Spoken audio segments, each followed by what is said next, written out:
Okey, Assalamualaikum geng. Kita kembali lagi dalam siaran Ijam Ahmad Din. Video kali ini adalah video part nombor 2 untuk Kak Mariam. Yang mana belum subscribe boleh subscribe. Yang mana boleh support, teruskan support korang. Aku ucap terima kasih banyak-banyak. So, jom kita sambung part 2 untuk Kak Mariam. Layan.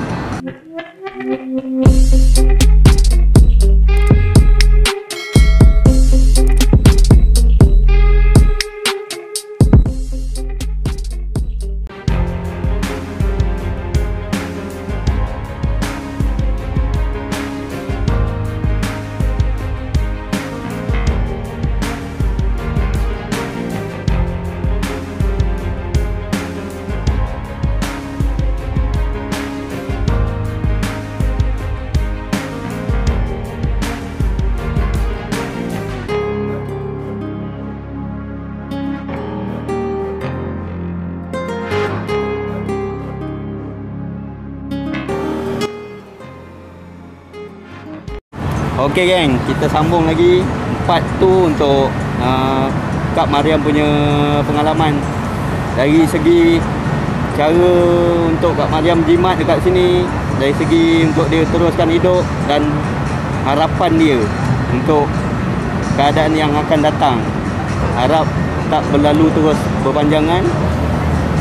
InsyaAllah dalam masa yang terdekat lagi ni lah kita orang semua dah boleh balik. Okey Kak, teruskan pengalaman akak dekat sini macam mana? Dari segi akak berjimat untuk kontrol belanja, makan. Okay. Cara akak untuk berjimat, memang akak sangat-sangat berjimat dekat sini. Sebab sekarang ni pun walaupun company bagi kita penginapan yang free, tapi masih ada potongan untuk pembayaran yang kita pernah macam yang pernah kita start dulu dekat Malaysia sebab tak dapat masuk Singapura.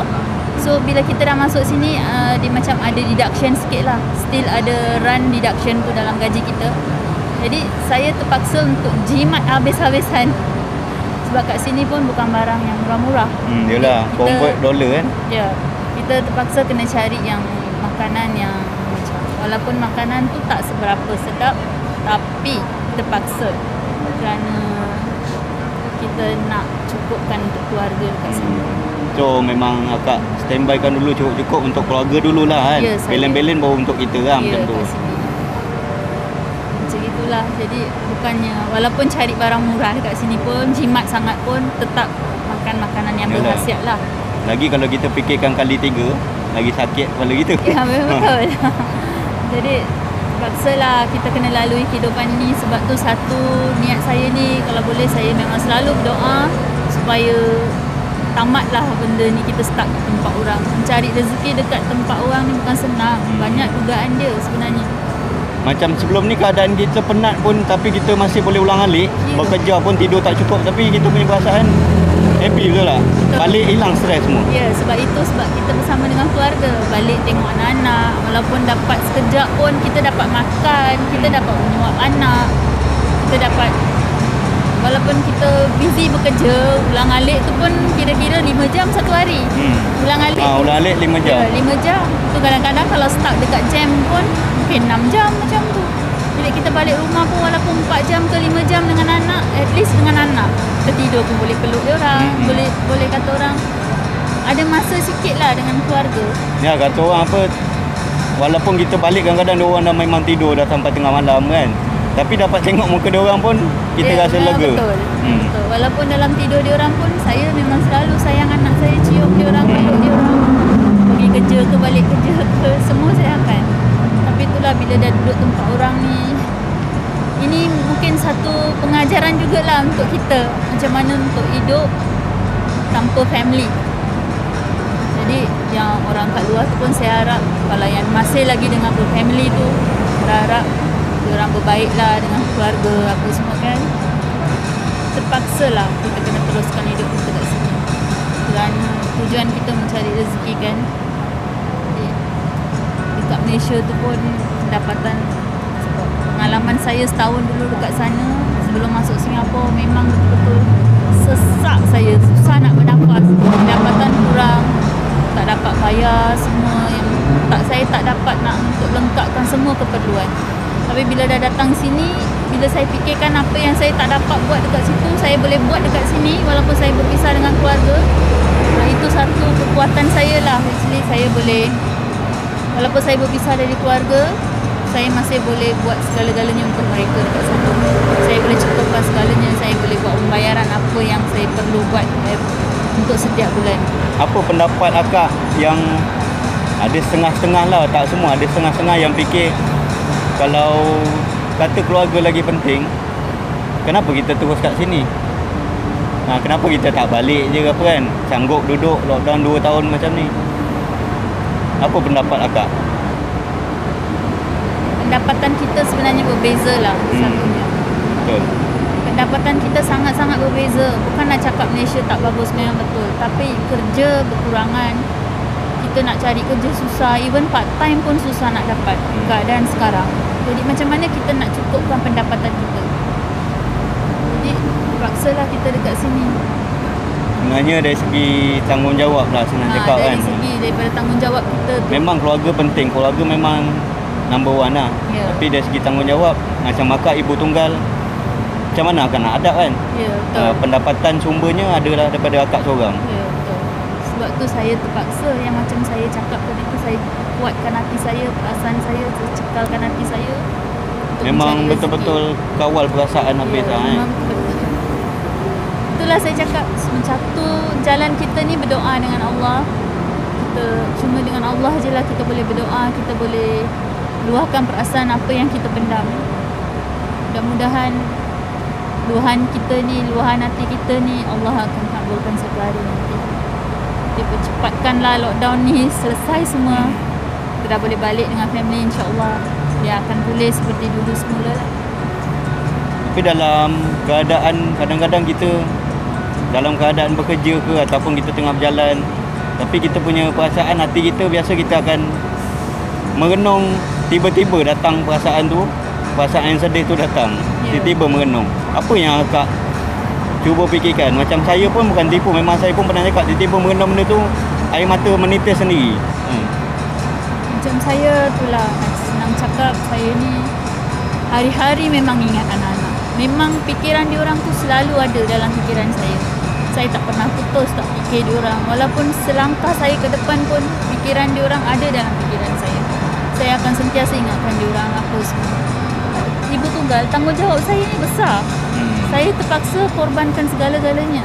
Mak lagi pun kan, akak juga bawa tanggung akak kan? Ya, saya yang jaga semua. Jadi saya terpaksa, walaupun saya tak nak benda ni, saya tak inginkan pun ni kehidupan dekat sini macam ni, tapi saya terpaksa. Saya terpaksa untuk lalui keadaan dengan cabaran hidup yang ni lah.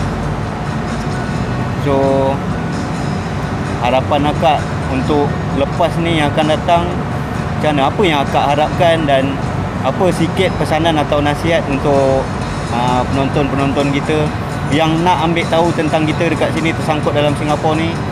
Apa yang akak boleh sampaikan? Kalau boleh berdapat sama dengan family tu, baik-baiklah jaga family dekat sana. Sebab kami ni memang betul-betul merindui kasih sayang seorang ibu, merindui kasih sayang anak-anak. Memang kat luar tu kalau ada peluang macam ni, baik-baiklah semula dengan adik-beradik ke, dengan ibu bapa ke yang berpisah ke, apa ke. Cuba eratkan silaturahim tu dengan cara baiklah. Sebab keadaan kita pun dah melalui kan, ada orang meninggal sini, orang yang kita sayang, yang dekat sangat meninggal sangat. Tapi kita tak boleh ada pun. Ya. Itu satulah yang sangat-sangat sedih. Sebab kita tak boleh nak bersama dengan keluarga. Kalau ada ahli keluarga kita meninggal ke apa ke, dugaan ini sangat-sangat besar. Bukan senang kita lalui kehidupan kita dekat sini. Mungkin ada pengajaran dari segi diri akak yang boleh akak kongsikan, yang akak dapat selama hidup macam ni? Pengajaran? Ya, pengajaran yang datang daripada diri akak. Apa yang buat diri akak ajar sesuatu ataupun tembak sesuatu dalam diri akak untuk akak sedar ke apa ke? Saya sedarlah sebab saya rasa terkilan sebab dulu kita kerja ulang alik apa semua kan. Masa tu memanglah sekarang ni saya rasa kesal kenapa saya tak boleh nak. Kalau simpanan saya tu banyak, saya rasa saya dah tak masuk Singapura untuk kerja. Betul lah. Betul.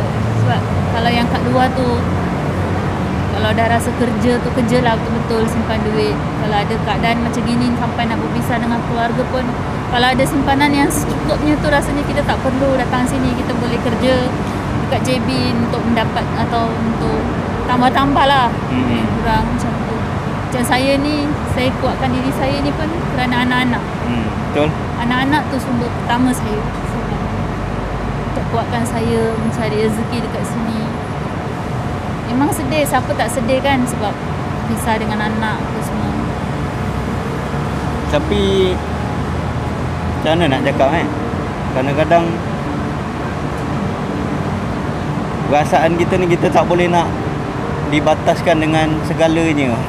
Ya, Apatah betul. lagi dengan kata-kata macam ni kan. Ya. Padahal hari-hari yang kita lalui, jiwa kita ni entah kan macam mana kenapa aku kat sini apa semua kan. Tapi tu lah, kerana tanggungjawab juga sebenarnya kan. Tanggungjawab sebenarnya. Tanggungjawab dengan kita punya komitmen. Kita terpaksa. Bukan kerana rela hati kita duduk sini. Ya. Tidak. Komitmen dengan tanggungjawab kita yang kita perlu menghadapi setiap bulan. Memang banyak mengajar kita sebenarnya Ya, kan. betul. Sebenarnya dulu kita dekat, ya kita sayang pada keluarga, tapi kita sebenarnya dalam masa yang sama kita kurang endahkan dia orang. Ya. Tapi bila tersekat, terpisah macam ni, Yelah, sebab perasaan tu lain. Bila kita dah selalu balik-balik dulu, nanti balik kan boleh jumpa. Macam gitu perasaan kita. Tapi bila kita dah berpisah sekarang ni, barulah betul kita tahu apa tu arti kehidupan kita berpisah dengan keluarga yang tersayang. Itu memang sangat-sangat sedih lah. apa tu maksud keluarga kan yang sebenarnya. Walaupun sakit ke apa ke sendiri. Itu Ya. satu masalahnya yang kalau dekat rumah dengan keluarga kan ada orang jaga kita. So harap-harap biarlah dia orang tu terus sihat kan. Selama kita insyaAllah. belum sampai cecah kaki dekat Johor, Ya. biarlah dia orang terus sihat, mak ke sihat, ayah ya. ke anak-anak ke. Itulah Lagi doa dalam saya keadaan hari-hari. lagi dalam keadaan Covid ni, biarlah dielakkanlah segalanya kan. Ya, betul. So apa nasihat akak, agak-agak ada yang nak cuba masuk dalam keadaan dekat nak kerja dalam ni, ataupun lepas ni apa nasihat akak? Perlu tengokkan kondisi keluarga dulu ke macam mana ke? Kalau nasihat saya tu, kalau rasa dah betul-betul give up dekat sana, tak boleh cari pendapatan, kalau yang nak masuk sini mencari rezeki tu, kena betul-betul bersedialah dengan keadaan sini, dugaan sini. Kita tak jangka perkara ni akan berlaku lagi ke Ya. apa kan. Ya, kita pun tak tahu lagi sampai bila lockdown ni, kata border akan buka juga. Kita pun dah penat dengan perkataan tu border akan buka. Jadi mudah-mudahan yang nak masuk tu kuatkan hati dan perasaan lah. Kalau dah rasa itu tanggungjawab dia nak mencari rezeki dekat Singapura ni, dia kena betul-betul bersedia. Kena betul-betul bersedia dari segi segala-galanya. Banyak aspek lah, kena Ya. fikirkan keluarga. Betul. Apa yang kita Keluarga. nak kena standby, kuatkan hati, mental. Emergency tak boleh balik, apa semua. Ini semua kalau dah betul-betul bersedia, bolehlah masuk sini kerja. So kesimpulannya dekat sini, senang cakap, bagi yang nak cari kerja dekat sini boleh, bukan tak boleh. Lagi kalau yang bujang, masih bujang, digalakkan lah untuk support sikit mak ayah, untuk simpanan korang sendiri juga, supaya bila korang masuk awal, korang akan keluar awal, dapat target je, cecah target, korang akan balik. Tapi pesanan yang nak disampaikan, cuba kuatkan dululah, kukuhkan dulu, ambil tahu dulu, letak dalam diri tu, ambil tahu pada situasi keluarga dulu, macam mana keadaan dia orang, okey ke tak okey kalau aku nak masuk, macam tu. So kesimpulannya kat sini, memang banyak yang mengajar kita orang. Kak Mariam sendiri pun ada pengalaman yang dah berpisah dengan abang kandungnya sendiri, arwah abang kandung dia. Macam tu juga yang Ijam lalui, perasaan masa arwah ayah mertua meninggal dan Ijam tak ada dekat sebelah isteri. Jadi banyak yang mengajar jati diri kita kat sini. Okey geng, so sampai situ je part nombor 2 untuk Kak Mariam kita. Terima kasih pada Kak Mariam sudi untuk berkongsi segala pengalaman, cara kehidupan dia, untuk dia terus kuatkan hidup dia kat sini. InsyaAllah kita jumpa pada video akan datang. Mana yang belum subscribe boleh subscribe. So Ijam gerak dulu. Assalamualaikum.